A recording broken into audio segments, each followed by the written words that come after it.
Olá e bem-vindos! Então, o tema de hoje é finanças pessoais, mas por um ângulo um pouco diferente. Um pouco, né? A gente recebeu um material fascinante que mistura, olha só, o clássico Pai Rico, Pai Pobre, Que todo mundo conhece. com artigos de neurociência, críticas bem duras e até estudos de caso aqui do Brasil. É uma mistura bem improvável. Pois é, e o que a gente vai analisar hoje, no fundo, é uma tensão. De um lado, tem a promessa do Robert Kiyosaki, né, de independência financeira. A grande promessa. E do outro lado, a gente tem a ciência mostrando como o nosso cérebro parece programado para tomar decisões financeiras ruins, principalmente sob estresse. É quase uma luta interna. Exato. Então a nossa missão aqui vai ser entender essa luta. Vamos mergulhar na química do cérebro que leva às dívidas, olhar com uma lupa para o fenômeno pai rico, pai pobre e tentar entender o que realmente funciona em 2026. Vamos nessa? Vamos. Para começar, tem um conceito que eu achei incrível num dos artigos do economista Paulo Gala. Ah, sim. Ele diz uma coisa que soa estranha no começo. Contrair dívidas libera dopamina. Quer dizer, passar o cartão, comprar algo desejado, e isso gera prazer no cérebro. É exatamente isso. E esse ponto é fundamental para a gente entender o endividamento. A dopamina, sabe, é o neurotransmissor da recompensa. Certo? Quando você economiza, se esforça e finalmente compra algo, a dopamina vem como um prêmio. O crédito, segundo essa análise, é um atalho. Um atalho. Isso. Você tem o prazer da dopamina na hora, mas a dor do pagamento, essa fica para o futuro. O cérebro só processa a parte boa, o agora. É como comer a sobremesa antes do jantar, só que o jantar é um boleto gigante que chega depois. Perfeita a analogia. E um artigo da revista Récima 21 aprofunda isso. Ele explica que decisões impulsivas, tipo essa compra no calor do momento, ativam áreas mais primitivas do cérebro. As ligadas à sobrevivência. Isso, recompensa imediata. Já o planejamento, a análise de juros, tudo isso usa o córtex pré-frontal, que é a parte mais evoluída, o nosso CEO interno. Entendi. Então, o endividamento por impulso é o nosso cérebro instintivo meio que malandro, dando um golpe de estado no nosso cérebro racional. E o Paulo Gala, no artigo dele, usa uma metáfora ótima. Ele fala da dopamina boa, que é essa do esforço, da conquista, e da dopamina disfuncional. Que é do atalho. Exato. A da gratificação instantânea, da compra parcelada sem pensar, é um prazer que, no fundo, esconde uma ansiedade, né? E a ansiedade é o gatilho. As fontes de neurociência comportamental são unânimes nisso. Sob estresse, a nossa capacidade de usar o córtex pré-frontal, ela despenca. Sério. Sim.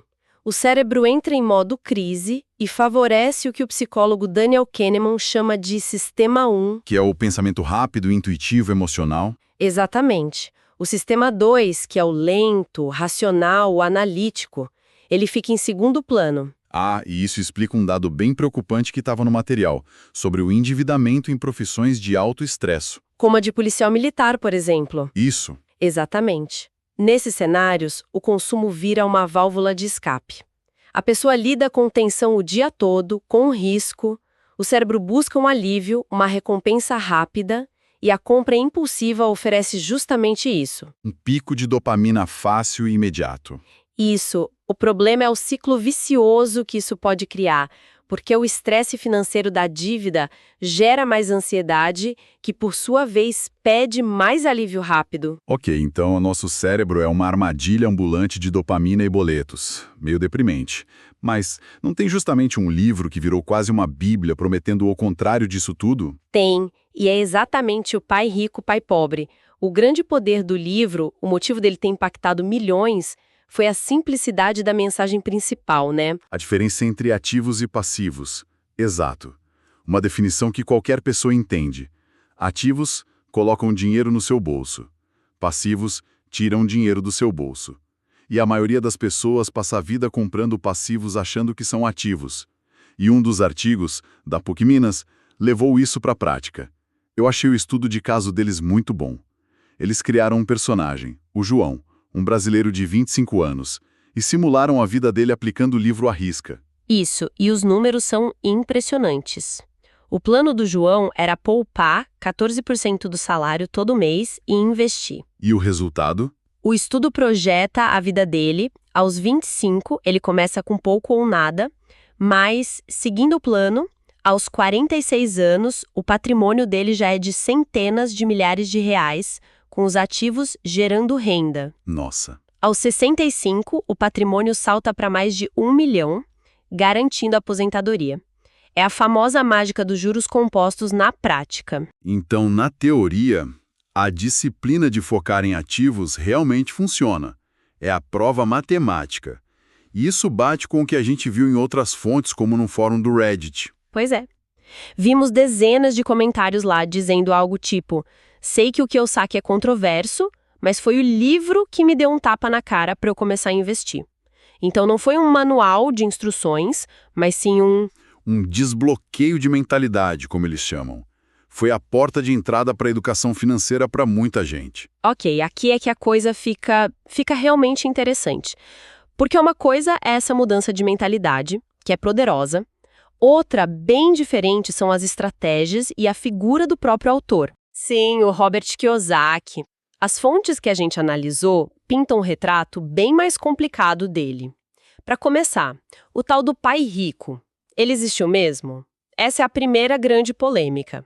A maioria das investigações aponta que ele é um personagem, uma figura literária para facilitar a história. Uma ficção, então. O próprio material do livro tem um aviso discreto que diz que certos eventos foram ficcionados. O que por si só não seria um problema, mas abala a credibilidade, né? Mas para mim a contradição mais gritante, a que me fez parar para pensar, é sobre a dívida.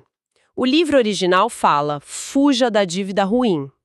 E hoje, qual o discurso dele? Hoje o discurso é o oposto, e é chocante. O artigo do Brasil Journal aponta isso. Kiyosaki se gaba de ter mais de $1 bilhão em dívidas. 1 bilhão. Sim, ele tem uma frase famosa que é: se eu quebrar, o banco quebra. Não é problema meu. Peraí, como assim? A filosofia mudou completamente, totalmente.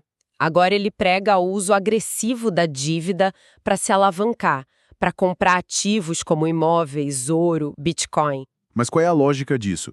Evitar dívida no livro e agora ter 1 bilhão. A lógica dele é usar o que os grandes investidores chamam de dívida boa. Eles pegam dinheiro emprestado a juros baixos para comprar ativos que eles esperam que se valorizem muito mais. Eu usar o dinheiro dos outros para enriquecer. Exato. O problema é que essa é uma estratégia de altíssimo risco. Funciona para um bilionário, mas para uma pessoa comum é devastador. Exatamente. Um vídeo do canal Dinheiro com Você destacou essa virada de 180 graus. E um outro, do Sandbook, fez uma crítica demolidora a isso. Uma crítica muito pertinente. A análise deles é que a fórmula original do Kiyosaki foi pensada para a economia americana dos anos 90. Outro cenário. Completamente. Tentar aplicar essa alavancagem massiva no Brasil de hoje, com a nossa Selic que vai de 2% a 14%, é o que o vídeo chama de suicídio calculado. Combustível vencido. Foi a metáfora que eles usaram. E isso, combustível vencido, perfeito. Potente na época, tóxico hoje. E as polêmicas não param por aí, né? A vida empresarial dele também é questionável. Sim, as fontes mencionam várias coisas. A empresa de educação financeira dele, a Rich Global, pediu recuperação judicial em 2012. Nossa. Ele também promoveu negócios de marketing multinível, que são bem controversos. Fora uma postura que descrevem como arrogante e uma série de previsões apocalípticas sobre economia que, bom, nunca aconteceram. Ok, então vamos recapitular. A mentalidade principal do livro, de focar em ativos, é poderosa. Sim, se tiver disciplina, funciona. Mas o manual original está datado, e o manual novo, do próprio autor, é perigosíssimo para 99% das pessoas. A gente fica num beco sem saída. Não necessariamente. E aqui entra uma das ideias mais interessantes que a gente viu do vídeo do Sandbook. Eles propõem uma inversão na pergunta. Que seria? Em vez de perguntar como eu pego o dinheiro do banco para comprar ativos, a pergunta para 2026 deveria ser: como eu transformo o meu conhecimento num sistema que gera caixa sem depender de um banco? Um sistema baseado em conhecimento. Como assim? A sugestão é focar nos microativos digitais. Em vez de tijolo e ações, pensar em sistemas, dados, audiência. Dá um exemplo prático. Claro, um contador, em vez de só vender a hora dele, pode criar um curso online sobre otimização de impostos para pequenos empresários. Uma nutricionista pode criar uma newsletter paga com cardápios. Entendi. Eles transformam o que já sabem num produto digital. Exato. E as vantagens são enormes. O custo de entrada é baixíssimo, a liquidez é imediata e a escalabilidade. Você vende para 10 ou 10 mil pessoas com quase o mesmo esforço. Olha só que curioso. Isso fecha o círculo. Nos leva de volta ao começo da conversa. Como assim? Construir um ativo digital desses exige esforço, disciplina. Não é um atalho. É a dopamina saudável que o Paulo Gala mencionou. É a dopamina da conquista real, construída, não do prazer instantâneo da dívida. Exato. Perfeitamente colocado. A conclusão que emerge de tudo isso é que educação financeira eficaz hoje é menos sobre seguir um guru e mais sobre autoconhecimento. Entender os próprios vieses, né? Sim. Entender a aversão à perda, o excesso de otimismo, saber quando o seu cérebro está operando no sistema 1, o emocional, e dar um passo para trás para ativar o sistema 2, o racional. Então, o que a gente tira de tudo isso hoje? A gente começou na química cerebral que nos sabota, passou pelo manual que prometeu nos salvar e terminou desconstruindo o mito por trás do criador do manual. A mensagem final parece ser de equilíbrio e de um ceticismo saudável.